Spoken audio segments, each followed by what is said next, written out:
Здравейте, казвам се Димитър Ненчев и съм парамедик. Днес ще ви покажа как да използваме шина при шиниране на горен крайник. Имаме пациент, на който трябва да шинираме китката. Една лека забележка. Когато имаме фрактура, която е между две стави, трябва да обездвижим и двете съседни стаи.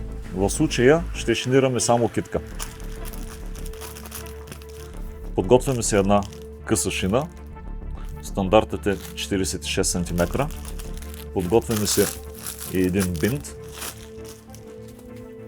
с който ще прихванем шината. Моделираме шината по нашата ръка.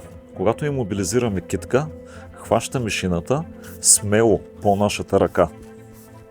Огъваме шината. Тези шини са, както виждате, много лесно се манипулира с тях. И също така са рентгенопрозрачни.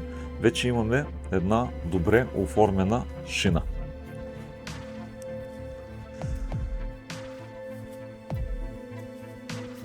Поставяме ръката в самата шина и посредством бинта осигуряваме неподвижността на крайника към шината, като не стягаме прекалено много, защото не искаме да спрем кръвообращението. С тази шина пациента може да мине на рентген. Както казах, е рентгенопрозрачна, така че няма абсолютно никаква опасност. Не престягаме прекалено много, за да не спрем кръвообращението. Съвсем едно бързо, адекватно шиниране. Тук може да се оставим примерно достъп за периферна венозна канюла, ако нямаме подходящи вени на другата ръка.